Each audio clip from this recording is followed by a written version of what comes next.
En este pañuelo verde sigue desaparecida una defensora de los bosques en México. Se llama Irma Galindo Barrios, después de años de acoso por atreverse a denunciar la tala ilegal en la región de la Mixteca oaxaqueña, decidió no esconderse más. Ya antes le habían quemado su casa y había tenido que huir. Consciente de que necesitaba protección, a finales de octubre vino a la Ciudad de México y desde entonces no se sabe nada de su paradero. Yo soy Olivia Cerón y de esto les voy a contar.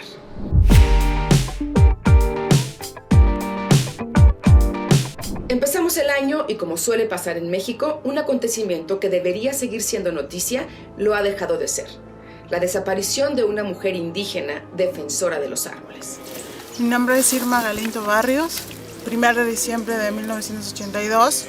Irma es una defensora del medio ambiente, es una mujer indígena mixteca. Ella es Aurora de la Riva, codirectora de la Red Nacional de Defensoras de Derechos Humanos. Esta organización lleva 11 años trabajando con mujeres activistas en México y Centroamérica. En México actualmente somos 309 defensoras que articulamos en torno a esta red. La organización, que busca acuerpar a las defensoras para que puedan llevar a cabo su labor con seguridad, entró en contacto con Irma Galindo Barrios en 2019. Le pedí a Aurora que me hablara más de ella. Ella pues es una mujer que desde pues muy pequeña, por lo que conocemos de su historia, siempre estuvo como analizando la situación de las mujeres. Y muy joven se cuestionó las violencias que sufrían y dijo no a la que ella misma vivía dentro de su casa, en su propio entorno familiar. Con ese primer no comenzó a rebelarse a los usos y costumbres de su comunidad en la Mixteca oaxaqueña que amenazaban con oprimirla. Y ese fue solo el principio. Entonces, desde el 2016, ella empieza como a generar organizativamente a mujeres en cuanto a la producción de artesanía, de tal manera que llega el momento en que ella queda como regidora suplente en el municipio de San Esteban, cuando se percata de que aserraderos medianos y pequeños de la zona estaban llevando a cabo una tala inmoderada, ilegal, porque iba más allá de lo que tenían como permitido estos aserraderos, ¿no? ¿Por qué creía que era clandestina? Porque la estaban haciendo de noche, estaban bajando camiones de noche todos los días. Irma cuenta que atestiguaba todo porque vivía a la orilla de la carretera. Yo veía todas las acciones de mis vecinos que se dedicaban a la tala de árboles. Y ella empieza a denunciar esta tala inmoderada del bosque de ahí del municipio de San Esteban. Denuncia que hizo, la verdad, con las herramientas que ella tenía, que sabía manejar la red social como de Facebook, y entonces ahí fue donde ella empezó a subir fotos. Pero no solo lo dijo en Facebook, recurrió a las instancias oficiales que protegen el medio ambiente: Profepa, Semarnat, Comisión Nacional Forestal. Toda la situación que me ha llevado a esta lucha es que yo vi que la tala de árboles no beneficia. O sea, el dinero que usan con la venta de los árboles lo usan para tomar, lo usan para ir aquí, allá, los hombres para andar con mujeres.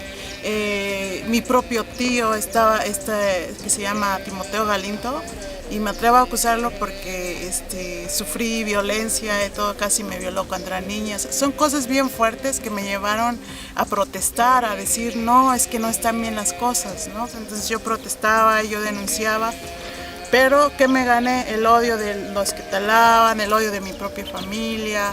Y ahí empezaron las amenazas. Y esto le genera el que sí otros pobladores se den cuenta, entre ellos pues el presidente municipal de aquel entonces, quien pues de manera como indirecta le empiezan a lanzar advertencias de que pues deje de estar publicando el tema de la tala y que pues eso no venía bien para el pueblo, que era un beneficio para el pueblo y que ella podía meterse en problemas si seguía haciendo esta denuncia. Es como que eran estas advertencias siempre como muy indirectas de parte de pobladores, y que luego empezaron a hacer como algunos llamamientos que le hacían los mismos talamontes, ¿no? Que pues también pues eran pobladores, empezaban a poner a unos pobladores contra otros, unas familias contra otras, ¿no? Desde las que sí trabajaban en los aserraderos a los que no, y decían que no estaban de acuerdo. Y esta tensión se sumó a los conflictos que ya existían desde antes entre las comunidades de esta región de la Mixteca oaxaqueña, donde se encuentra el municipio de San Esteban Atatlauca. Están históricamente pues otros conflictos en la zona, que son conflictos pues de límites de tierras, y también un conflicto que se viene arrastrando en cuanto a la inequidad de la distribución de los recursos que recibe el municipio, ¿no? En venganza por sus denuncias y su activismo, la destituyeron como regidora y la difamaron en asambleas. Hubo una reunión en la que se dijo que hay una persona que está haciendo que las familias se confronten, que porque según protege el bosque, pero no es así, ella es una mujer conflictiva, ¿no? Y esta era la manera en la que empezaron a agredir su labor como defensora, ¿no? Y en el caso de Irma, pues además de que era una mujer que se había separado como de su núcleo familiar, ¿no? Casi como que pues, es una mujer que nunca obedeció a la familia, hace lo que quiere, va y viene, ¿no? Entonces, como generando ruido en torno incluso a su propia vida en el ámbito personal, ¿no? Queriéndola descalificar desde ahí. Y las advertencias y las amenazas seguían. Lo que la llevan a ella a buscar apoyo de la instancia de la Defensoría del Pueblo de Oaxaca, y también interpone una denuncia ante la Fiscalía. Y entonces en ambas instancias le dicen que como no existían y no había registro de agresiones físicas, pues no procedía como implementar alguna medida de protección. Hasta que un día, a finales de 2019, quemaron su casa. Ese fue el año en el que Aurora y la red de defensoras entraron en contacto con ella. Se da el suceso de noviembre de 2019, en donde entra un grupo armado y queman casas y dan disparos, ¿no? También queman la casa de ella. Ella no se encontraba en ese momento en su casa, pero entonces ella decide, ante lo que está sucediendo, esconderse, ¿no? Aquella fue la primera vez que se le reportó como desaparecida. Y al paso de algunos días, ella vuelve a reaparecer y dice, estoy bien, no tengo de qué esconderme, y es cuando se da como esa relación con la red, ¿no? En la red de defensoras analizaron su caso y concluyeron que Irma estaba al frente de una lucha relevante, pero con poca visibilidad, lo cual la ponía en una posición de extrema vulnerabilidad. Así que la ayudaron para irse del país y ponerse a salvo. Tuve que salir del país, me refugié en otro país, con la ayuda de un colectivo que me sacó del país. Para el 10 de noviembre quemaron mi casa y le pusieron precio a mi cabeza. Y ella sale del país durante algunos meses para regresar en el 2020. El video de Irma que hemos estado viendo se difundió en diciembre de 2020 en YouTube, en el canal de La Voz de la Justicia, justo cuando Irma volvió a su región.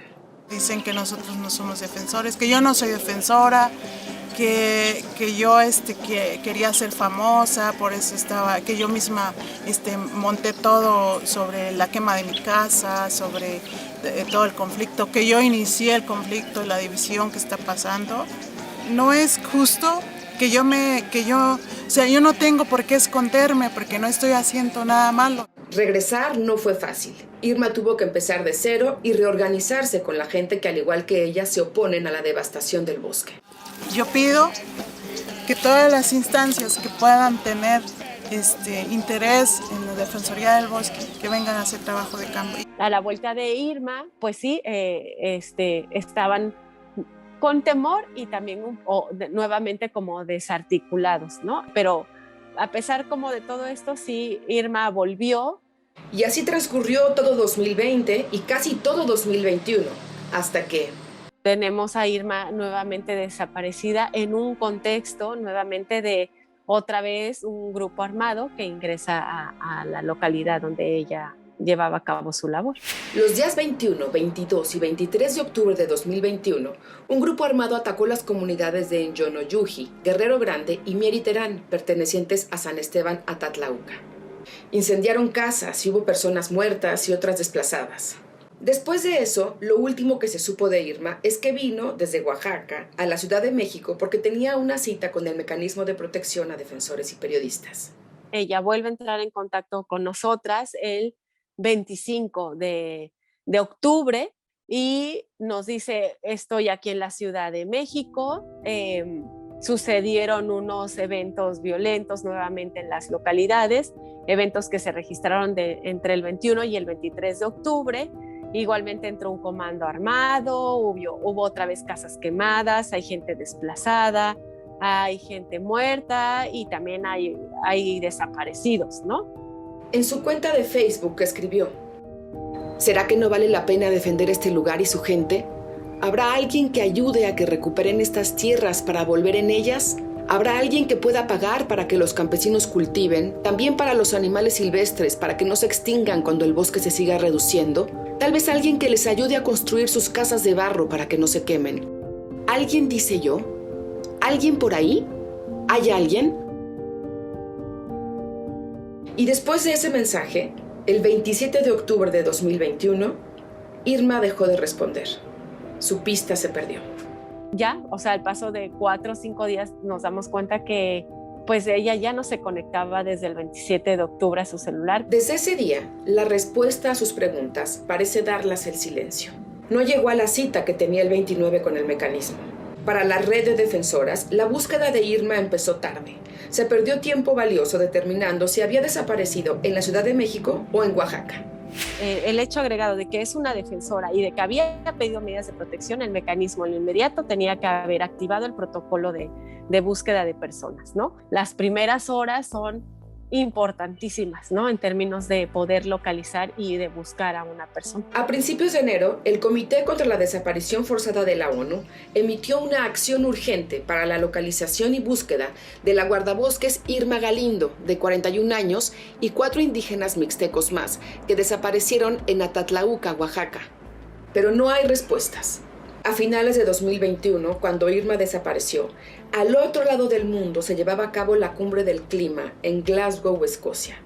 Y hubo medios que reportaron que entre las protestas había carteles con su nombre. Las notas destacan que mientras los líderes del mundo trataban de llegar a acuerdos en una esquina remota de Oaxaca, las amenazas para quienes defienden el medio ambiente son reales, como en tantos otros rincones de México. La desaparición de Irma, de nuevo, alerta sobre la situación de las personas defensoras del medio ambiente en el país. El Centro Mexicano de Derecho Ambiental, CEMDA, contabilizó 65 ataques en 2020 y 18 asesinatos. El informe advierte que hay una violencia estructural y generalizada contra quienes defienden la naturaleza, la tierra y el territorio.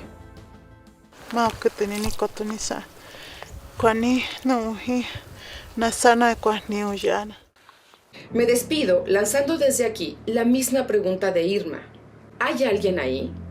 Yo soy Olivia Cerón, dejen sus mensajes aquí abajo y nos vemos en el próximo Pañuelo Verde en Ruido en la Red. Adiós.